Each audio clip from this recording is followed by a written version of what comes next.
While we had the R5c, we wanted to make sure we took a bit of time to sit down and do some actual comparisons to other cameras.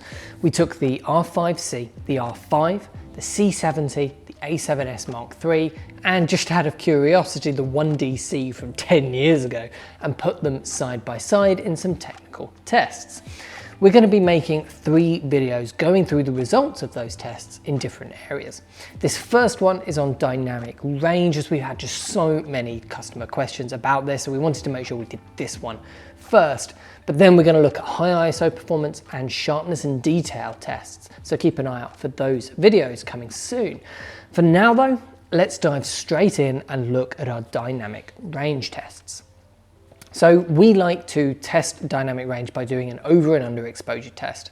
So we underexpose and then overexpose each camera in increments using our iris, because this gives us the widest range of control over exposure. We do have to use shutter speed a bit because iris isn't quite enough to get dark enough. We use the exact same lens throughout, a Sigma 50mm Cinema Prime, and kept the lighting exactly the same.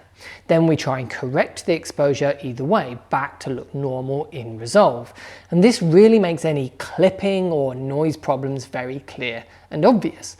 Now, it's certainly not the most accurate way to test dynamic range. It doesn't give us a number at the end of it or anything like that. But we find it quite an effective way of actually showing the real world differences between each camera. And for the sake of keeping this video relatively short though, we're just going to show 4 stops over and 4 stops under.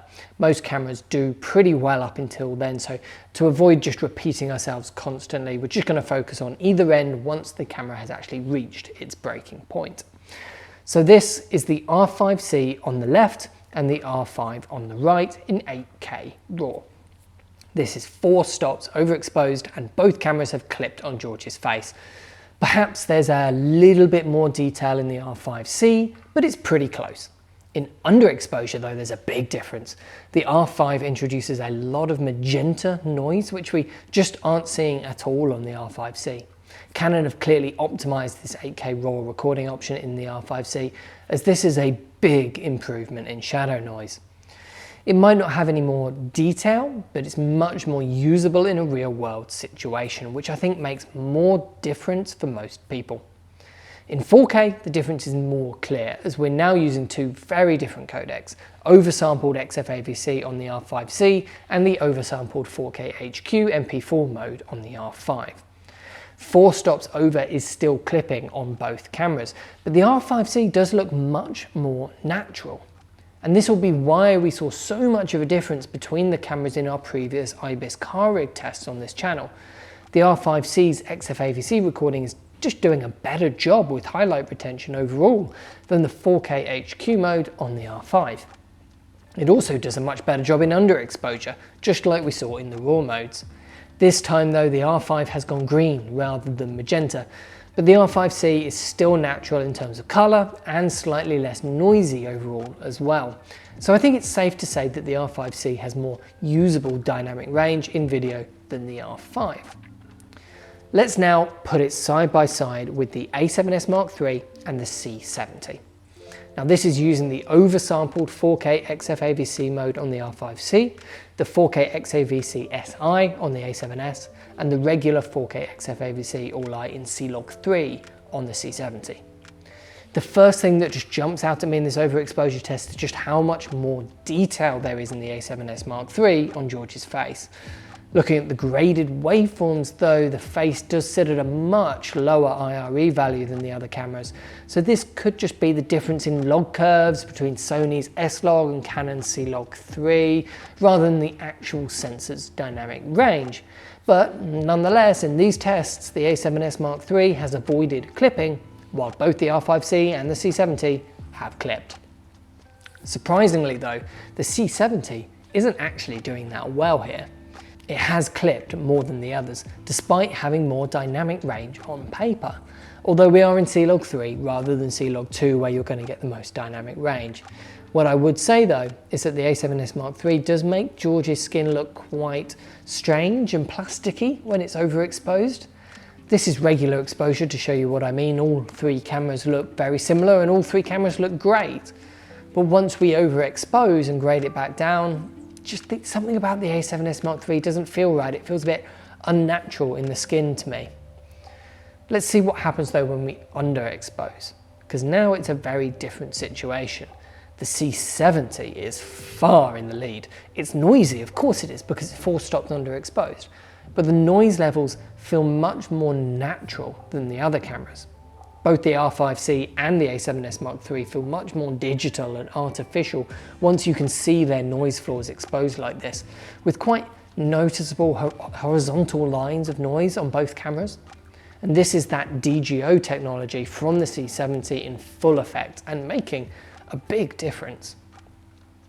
But what happens when we compare the brand new R5c to the 10-year-old 1DC, which has long been held up actually with a bit of a reputation online as having this fantastic dynamic range, which at the time was definitely true. But if we look at these side-by-side tests, there's no comparison really. We've come a long way in 10 years. At 4 stops over, the 1DC has completely clipped. There's just no detail in George's face at all anymore, apart from some floating eyes, nostrils and lips. The R5c is hugely better. It's not close at all. It's not only the clipping point though, the background has also become very oversaturated and plasticky. In underexposure, the situation isn't that much better either. At 4 stops under, the 1DC has lots of green noise that feels very digital, and that's because it's a weaker codec than we're used to today. It's also pretty hard because of that to keep any detail on George's face when you're correcting it back. Even though we're underexposed here, the detail on George's face can really easily clip when you're grading it back up to get it into the right place. So the 1DC might have this great nostalgic reputation for dynamic range and image quality, but when you actually put them side by side like this, the difference to a modern camera like the R5c is just incredibly clear. So overall, the R5c does pretty well here in dynamic range, perhaps actually better than the stated 14 stops of dynamic range would suggest it would do. Canon say 16 plus stops on the C70 after all. But that is in C-Log 2, not C-Log 3, which we've tested here. In C-Log 3, they say 14 stops, and that's the same as they say on the R5c. And these tests do seem to back that up. The range between the two cameras is slightly different and distributed in different areas, but comparable when they're both set to C-Log 3. With the A7s Mark III, it's hard to compare different log formats in a test like this. That's where the purely technical dynamic range chart tests with a light board and an actual numerical value for dynamic range would tell us a bit more information. But it certainly seems to do very well here. It has its own problems with both under and overexposure, but what Sony have managed to do with that A7s Mark III is pretty impressive. It holds on to detail much better in both directions than the Canons. So there we go. These are our dynamic range tests on the R5c. Let us know what you think down in the comment section below, and we have videos coming on high ISO and sharpness and detail very soon. And if you want to order any of these cameras, of course, just head over to proav.co.uk. Thanks for watching, and I'll see you in the next one.